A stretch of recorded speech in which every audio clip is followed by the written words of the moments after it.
Dom, I'll ask you this question. Where do you think true happiness comes from? I believe it comes from within. Yeah. So if it comes from within, why is it that we don't start looking there first? You are now listening to the Highlight Reel Builder for Authors, the Going North podcast. I'm your host, certified leadership trainer with the John Maxwell team, and best-selling author of the book, Stay the Course, Dom Brightman.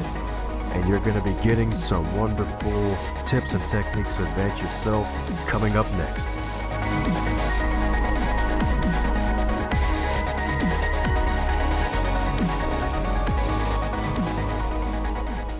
Today's episode is sponsored by the GoingNorthPodcast.com shop. And if you head over to the wonderful website, cop some merchandise, take a selfie with you rocking the gear, shoot it to yours truly, the host, Dom Brightman at gmail.com, and I will give you a shout out on the show as well, and heck, even tag you on social media as well. So feel free to check out some of the good old merch on GoingNorthPodcastShop.com. Now let's get on with some super special awesome content. And today on the Highlight Reel Builder for Authors, known as GMP, the Great, Glorious, and Glamorous, is the Going North podcast. And we got another super special awesome human for you today, courtesy of one of my favorite websites ever, podmatch.com. They set the pods on fire, baby. That's right, the mics stay on fire. Because today's guest in particular is a wonderful founder, coach, and growth strategist. And not only that, he is a wonderful self-awareness coach that helps founders, entrepreneurs, and executives to be successful and happy at the same time. So let's give it up for Mr. G.V. Freeman. How you doing today, G.V.? I am doing fantastic. It is we are wrapping up the end of the week, and I am excited to have a nice long weekend to chill out, rest, and enjoy some of my own self-care. Heck yeah, man. That's what I'm talking about indeed. And that's probably like a big thing nowadays, like self-care. And if I'm not mistaken, that wasn't even in your dictionary at one point, right? Yeah, honestly, that's sort of how I started creating the bridge, I guess, between the entrepreneurship community and what I would consider my spiritual and healing journey, was using self-care as the bridge to help people get from one side to the other. It seemed to be a term that didn't offend a whole lot of people. I think that what happened was self-care sort of got overused during COVID, and today I think that it's important that we just call it what it is, and we are focusing on our mental health. And however you do that, it doesn't matter to me, as long as that is the direction that you're pointed in. Sweet. That's what I'm talking about indeed. And I hear actually yoga's actually part of it, because let's see, didn't you try to teach yourself yoga like at first when you were traveling the world? Yeah, actually, my first experience with yoga was probably in 1993 or 1994. I was living in Belgium at the time. I was a foreign exchange student. I bought a book and tried to teach myself yoga, not having any idea what I was doing. And I'd sort of forgot about the book for many years. And then I really found yoga as a practice in 2012. And yeah, I would say that yoga, among many things, would fall into the category of self-care.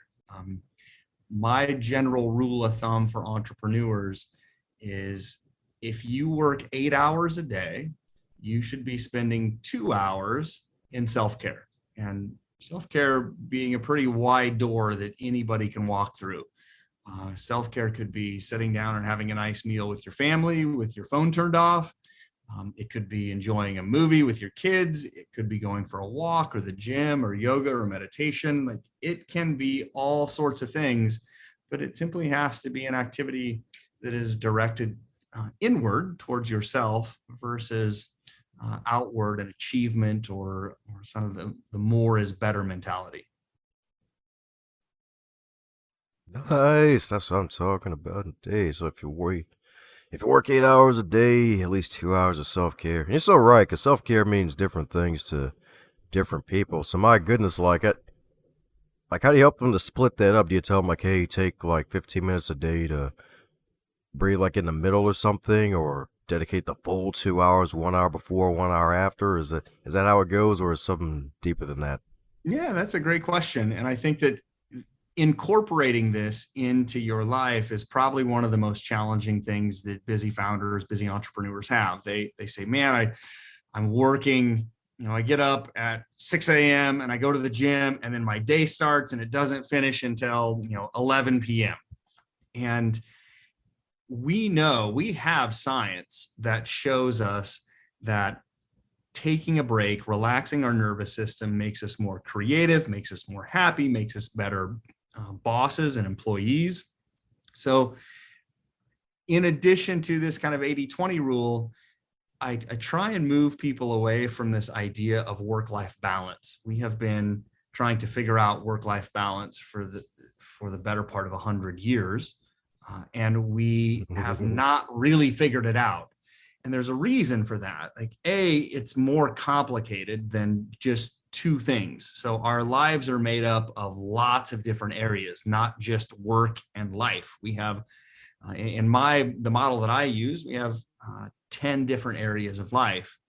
And rather than balancing, I try and focus on integration. So if maybe that is taking 15 minutes in the morning to just sit there and relax and breathe, or go for a walk around the office or a walk around the block if you're working from home, that's perfect. Like, that's 15 minutes of self-care. If you have the ability to take a full hour off for lunch, like when I started working, in the late 90s, early 2000s, it was completely common to leave the office and go home. And I lived in a relatively small community at that point. So I could go home and I could spend 50 minutes at home at lunch, not working. But today, smartphones, we are constantly connected. And that's one of the other challenges with work-life balance is, if you are only going to have your work life and the rest of your life, to make that happen, you have to stop working to have the rest of your life. But none of us, very few of us, actually stop working. We are constantly hearing a notification on our phone. We are constantly checking our watch when something else pops up. So there is no real way in our day-to-day lives to think of this as a balancing act. We have to really think about how we integrate all of the aspects of our life throughout the course of the day. Maybe if you have the ability this time of year, that might be like answering emails, sitting by the pool. That's a way to incorporate some pleasure or make your work life a little bit easier to do. Ah, yeah, that's what I'm talking about. Checking the emails by the pool, baby. That's right indeed. That's right indeed. Or better yet, taking a selfie by the pool and you tossing your emails to the pool. Let me stop. Don't do that. I know a lot of folks probably wish they could do that. It's like, just toss this laptop in the pool, be okay. Woo! No worries. No,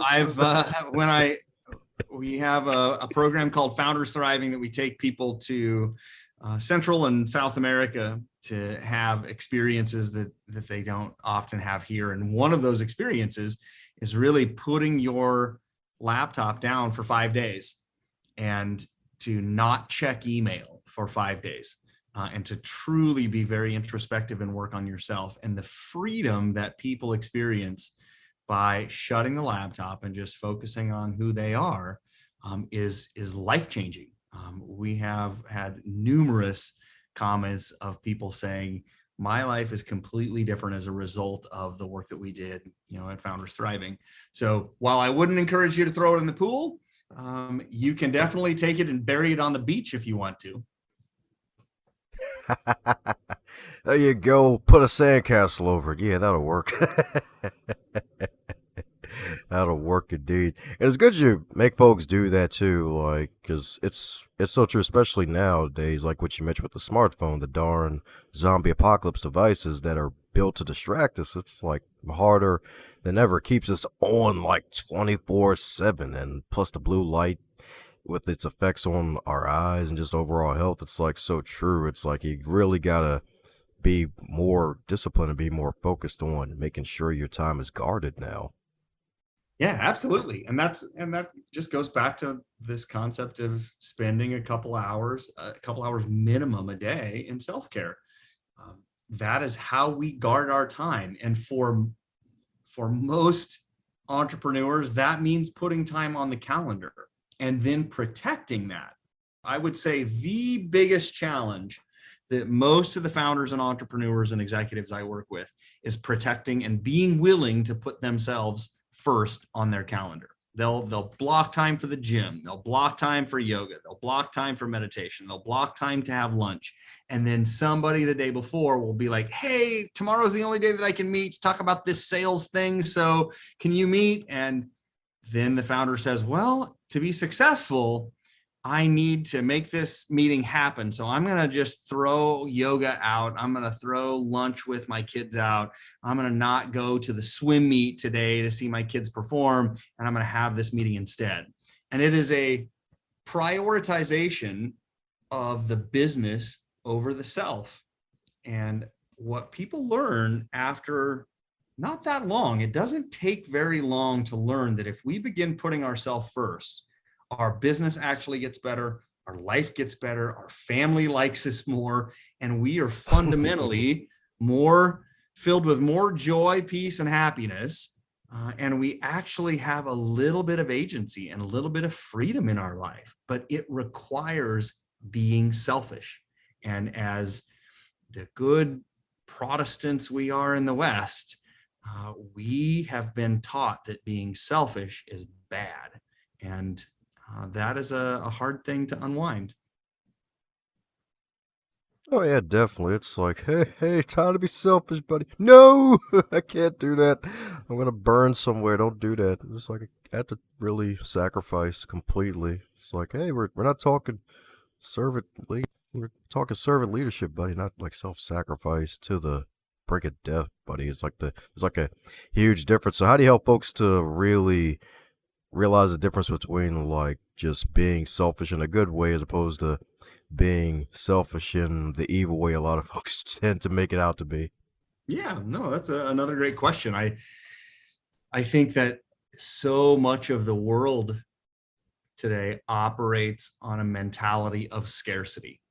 So scarcity and selfishness don't go very well together. And in fact, scarce resources and selfishness don't go well together. So if we have a limited amount of money, if we have a limited amount of food at the table, we were taught as children, like, don't be selfish, share the food, share your toys.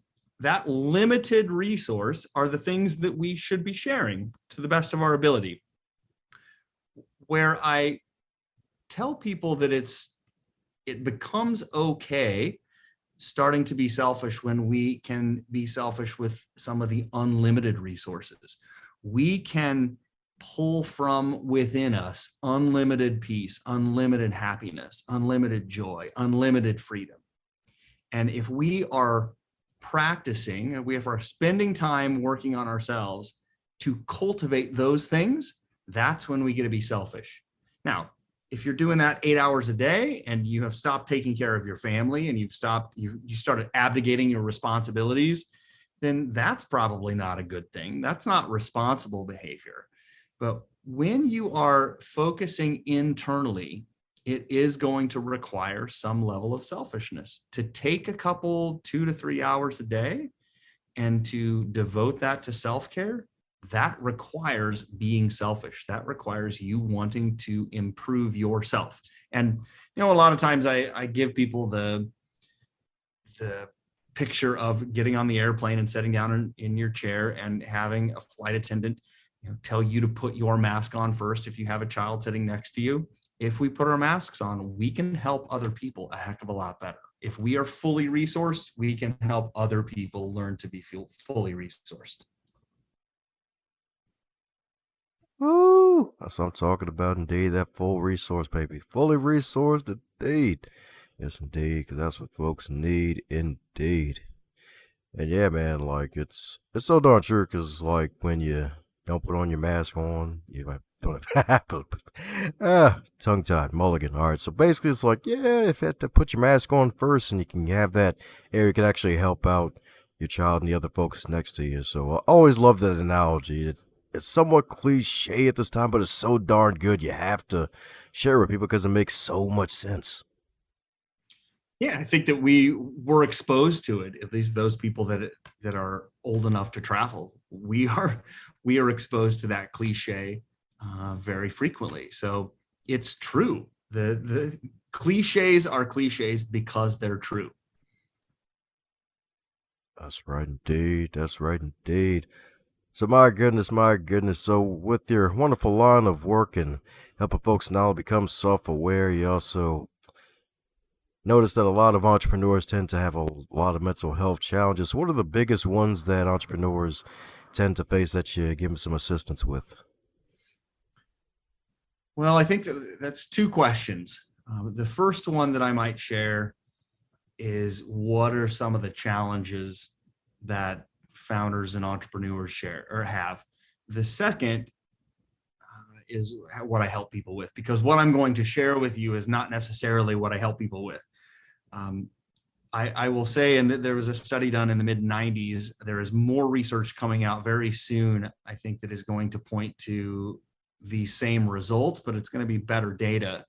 But from the limited data that we have today, we know that founders are 2 times more likely to experience depression. They are 2 times more likely to experience psychiatric hospitalization, suicidal thoughts, mental health conditions. They are 3 times more likely to experience substance abuse issues.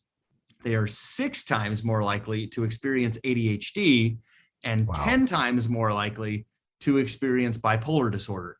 So that's just the sort of the major mental health issues. We haven't even started talking about some of the psychosocial issues of burnout and not having healthy relationships with our family. The amount of stress that founders experience is off the charts, and the physical symptoms that can happen from that: weight gain. We talked about addiction already.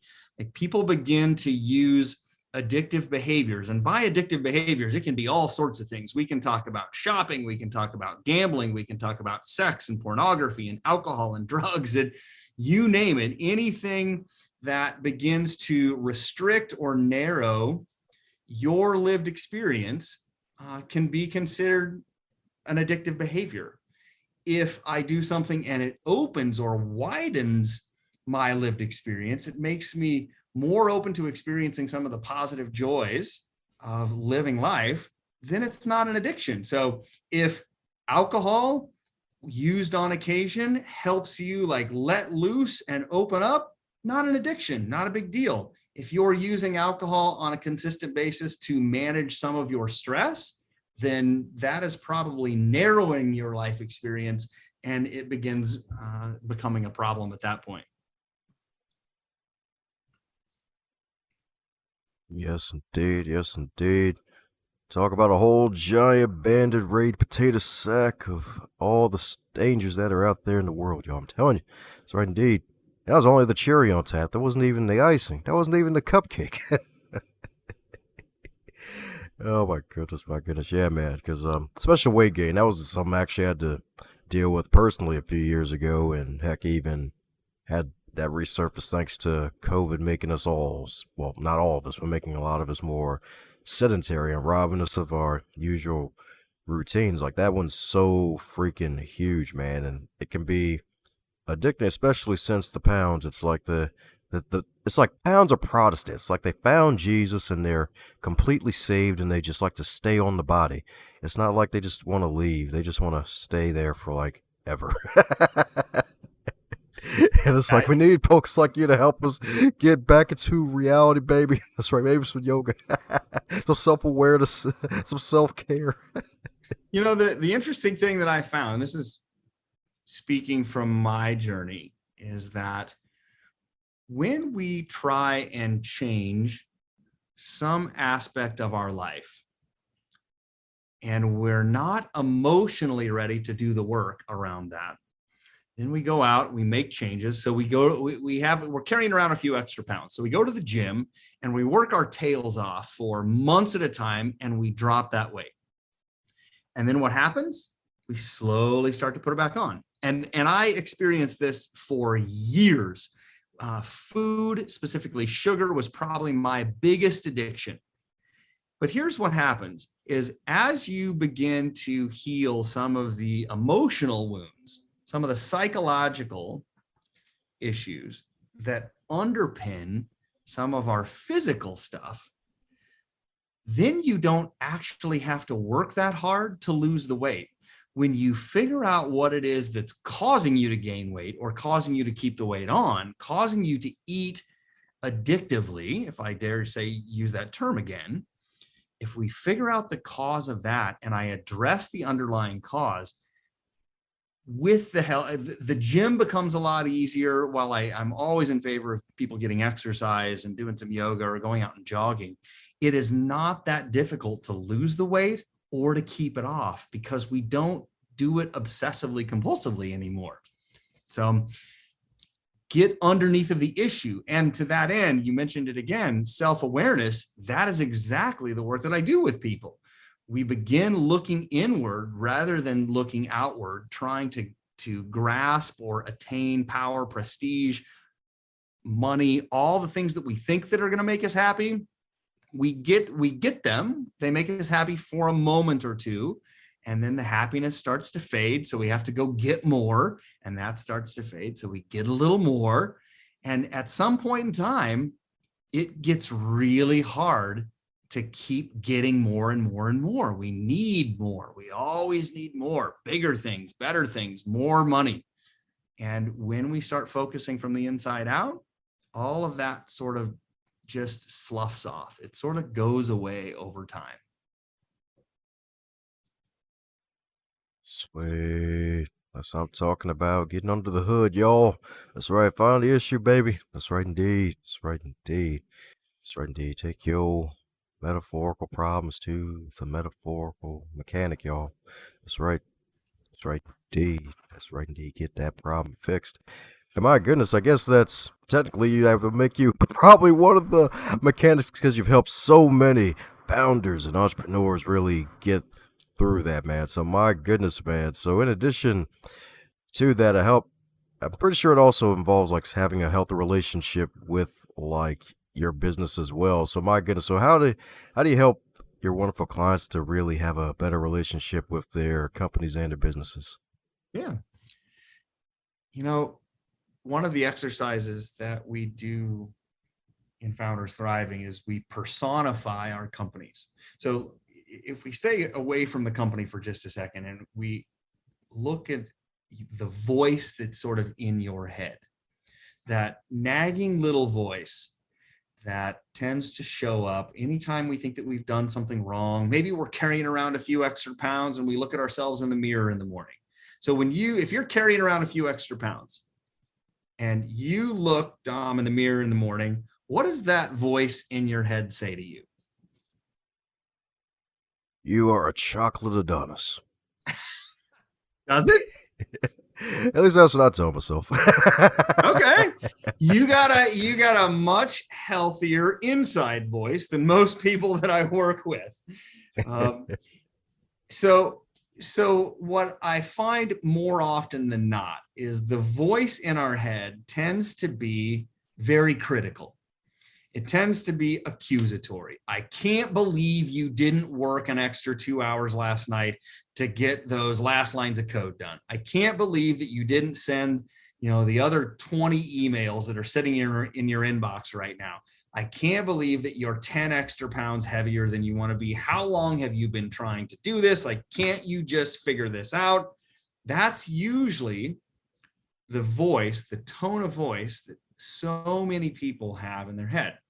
Now, if we took that voice and we personified it, we made it into a person, and you started hanging out with that person. In fact, you hang out with that person to the point where they become your best friend. Like your best friend you spend a lot of time with. This inner voice in your head, you also spend a lot of time with that. And if that voice was so mean and critical, would you want to spend time with them? Oh, heck no. No, that's exactly right. We would never want to spend time with a person who criticized us all the time. Like, we want to find people who build us up.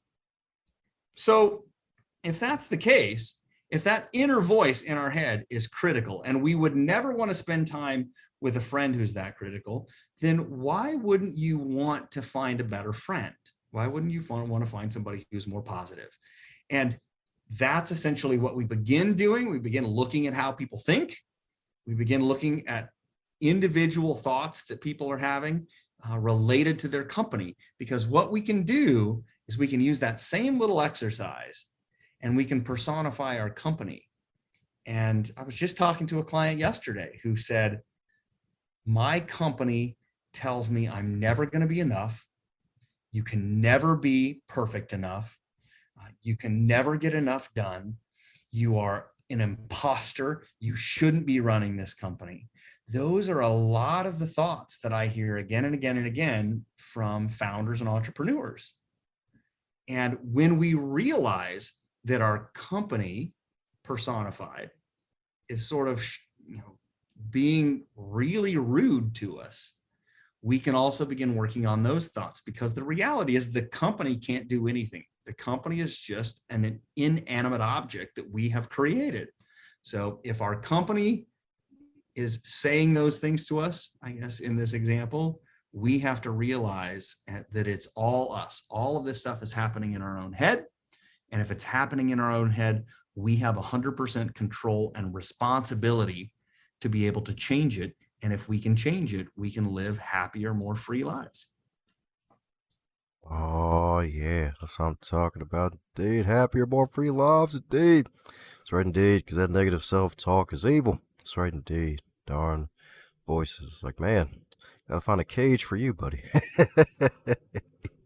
Oh, man. It's interesting that you say that. I got to find a cage, because the thing that we find most often is that when people have thoughts that they don't like, we tend to try and make those thoughts go away. We say, that's a bad thought. That's a negative thought. I shouldn't have that thought. And that shouldn't, in this case, is really a self-judgment. So we're actually, because the thought is a part of us, now we're judging ourselves for having the thought. So we're actually punching ourselves one time in the face for having the thought, and then we're punching ourselves again for the thought itself. And it just becomes this spiral of negative self-talk. So rather than, my advice for anybody out there, rather than trying to push away those thoughts, is to actually become friends with them, to let them out of the cage, to listen to them, to figure out what it is that they're trying to tell us. Most of the time, there's a very old part. There's a very, maybe a better word to say, a very young part of us, like our little inner child, our little 7-year-old, our little 10-year-old, somebody in there that is still trying to just feel okay. And when we can begin working with some of those parts, the old parts that are still hanging around, some of our thoughts get a lot easier to work with. Yeah, that's right, GV. Bringing the heat, baby. That's what I'm talking about, indeed. That's right, indeed. That sweet heat, indeed. That good heat. That's right, indeed. That's right, indeed. That's right, indeed. Get to work out those issues, indeed. So, my goodness, man, you've been on a bit of a podcast tour promoting all the good work that you're doing to help folks to really become better versions of themselves, and that even being a guide as well. So, my goodness, is there a question that you wish you would be asked more often when you're on these podcasts? It's a great question. I'm sitting with it here just for a second. To the question that I would love to get asked more often is there a way out? I think that we have been taught for so long, since we were really young, that there's really just no way out. Like, we have to just keep doing what we're doing. We have to keep making more. We have to keep experiencing more. And the question I would ask is there a way out?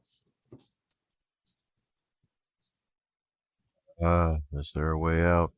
That's right, indeed. Mind expanding a bit about on that? Because some folks would be like, "Oh crap, that light's a darn train out the end of the tunnel." It requires a very different perspective of what makes you happy. I think that most of us have been taught for a very long time, as I mentioned before, if I acquire power, prestige, or money, that it will make me happy. But Dom, I'll ask you this question. Where do you think true happiness comes from? I believe it comes from within. Yeah. So if it comes from within, why is it that we don't start looking there first? Boom. That's what I'm talking about, man. That's a gem right there. That's explosion right there, baby. Which is the reason why I work with people on self-awareness.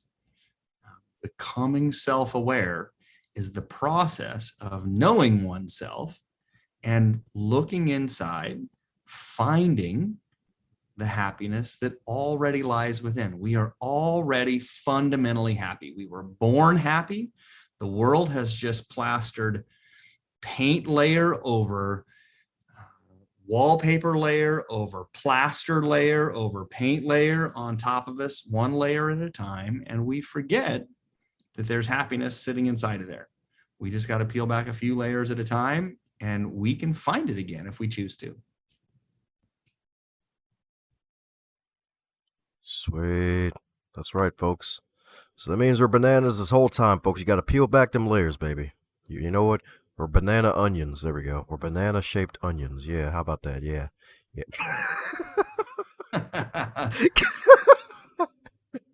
Yeah, I was picturing it in my head, and man, that is god awful.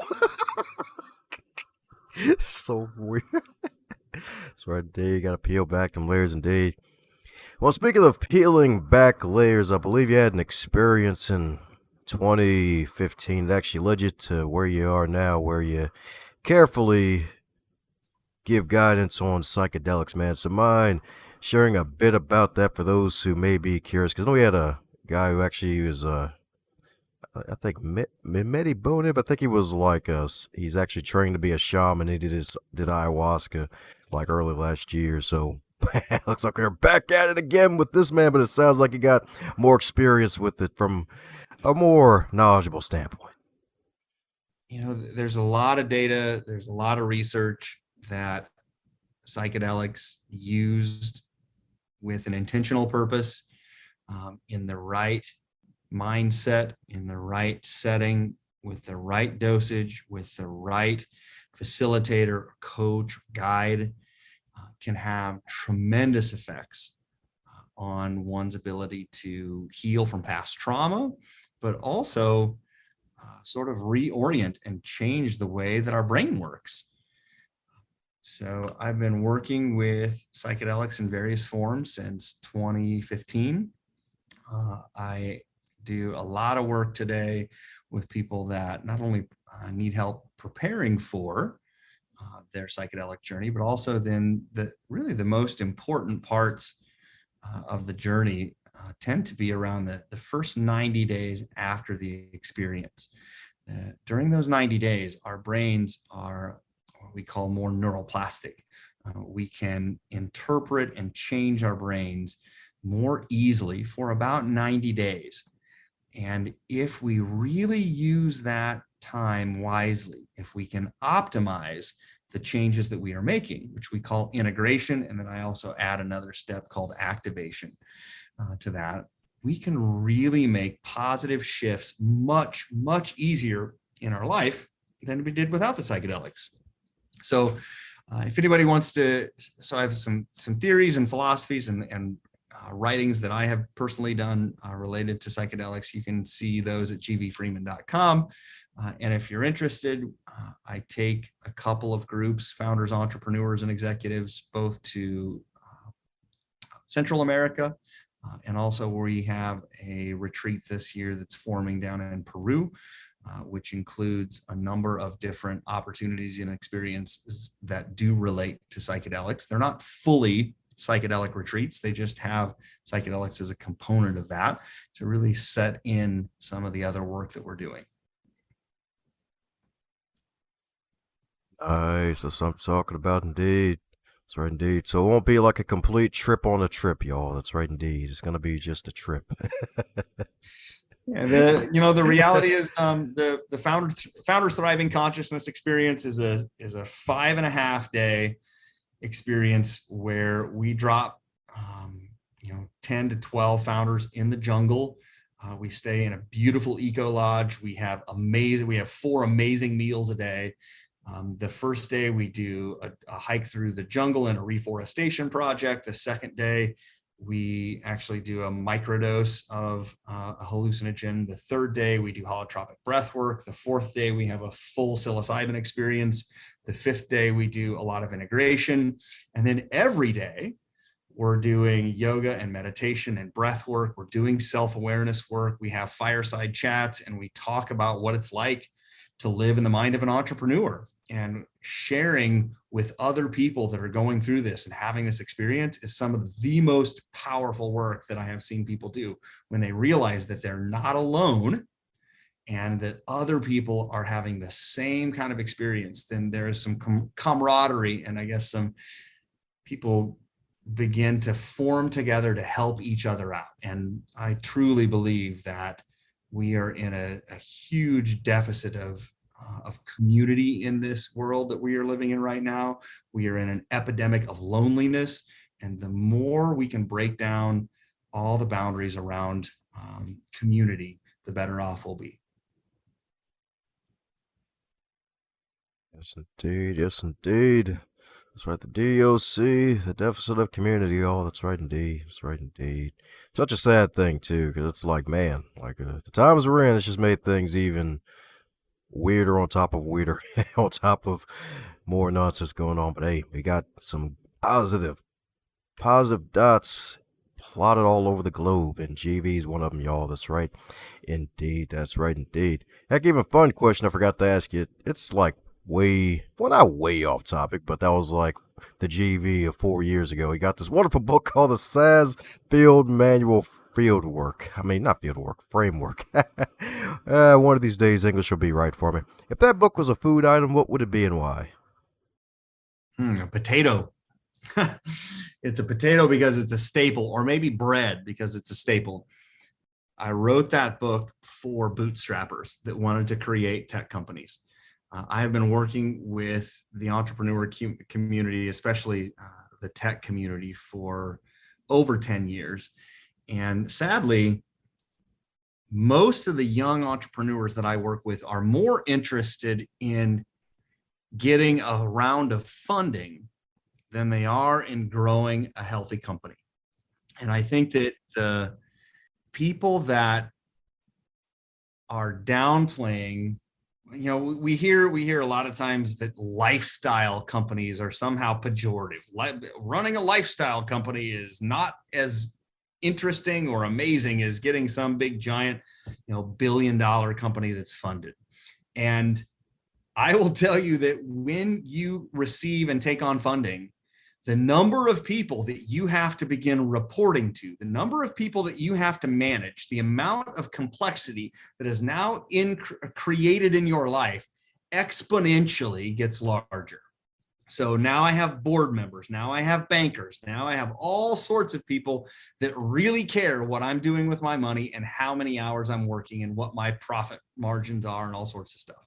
So the minute that you take on funding, your life begins to become more out of your control than it ever has been. So I created a very simple, easy to read. You read this book in an afternoon.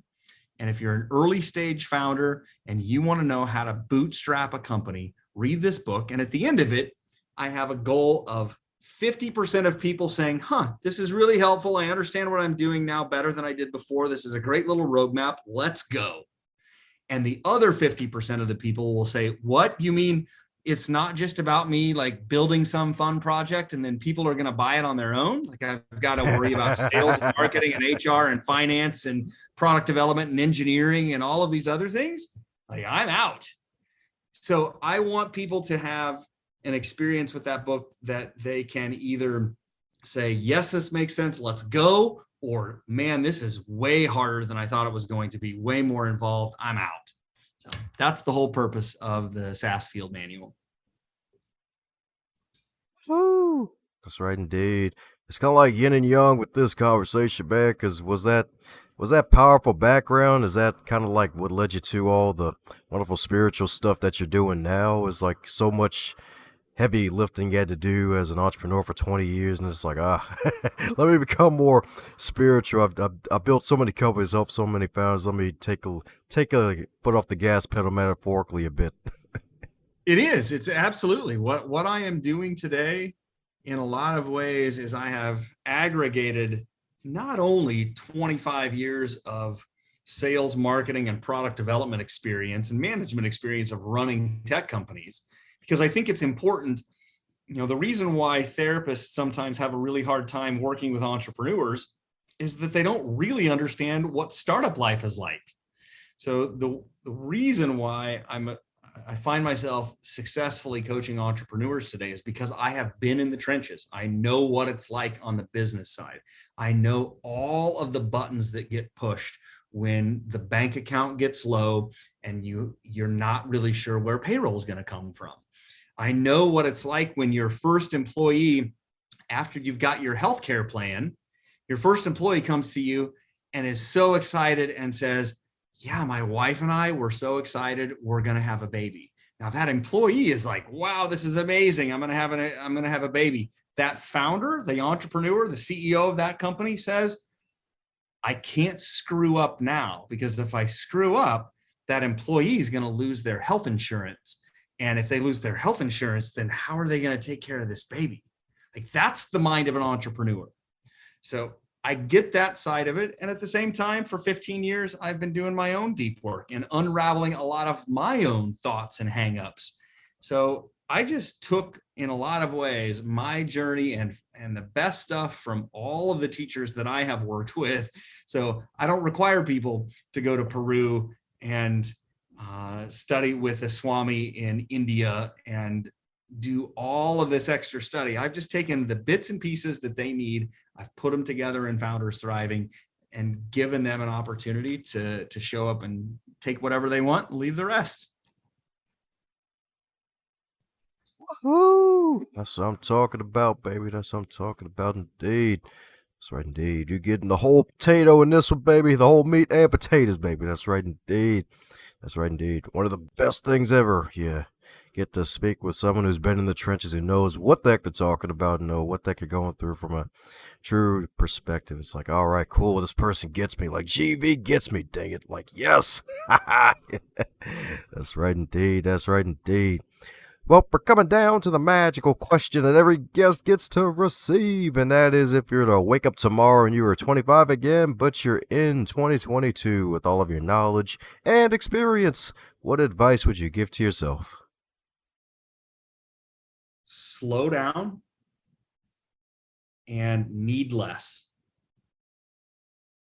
And what I mean by that is that there are two ways that we can more easily sustain happiness. The first is to get more, and the second is to need less. And I will tell you, one of the biggest challenges that many people have is that they have built lives that require an enormous amount of effort, money, energy, and time to maintain. Let me say that again. People have spent many years building a life that requires enormous amounts of money, energy, and time to maintain. And once you've built that life, it's really hard to dismantle it. You've got a big house, you've got a nice car, you've got a boat, maybe you got a second house, maybe you got a vacation home, you've got all sorts of these things that require money, energy, and time to maintain. So as a 25-year-old, I would have much rather learned to slow down, appreciate what it was like to be peaceful in the moment, and to need less rather than constantly be striving to achieve more. Oh, that's what I'm talking about, indeed. That's what I'm talking about, indeed. My man's been bringing the heat, baby. If y'all ain't got a tennis bracelet of wisdom from this episode, something wrong indeed. Because my man GB been dropping them wonderful G's, them gems, baby. That's right, indeed. That's right, indeed.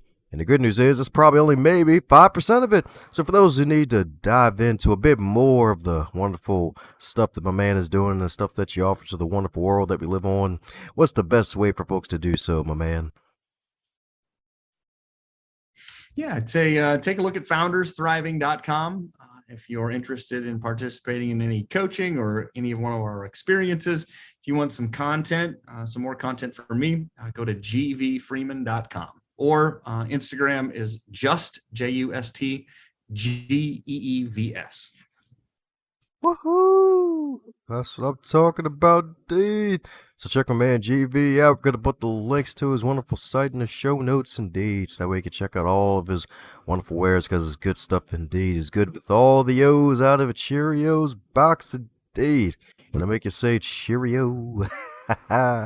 So any parting words before we close up shop, my man? The last thing that I would tell everybody, the people that I work with, is that you are perfect and you are right on time, and the path is always wiser than the traveler. Thanks a bunch for tuning in and setting aside some of your time to listen to this wonderful podcast, Going North. If you really enjoyed what you heard, do me a solid and share this with your network and someone that you care about that would get something out of it too. And be sure to subscribe to hear more, and heck, even check out the backlog if you would like, because there are hundreds of episodes to choose from, and they just keep getting better and not butter.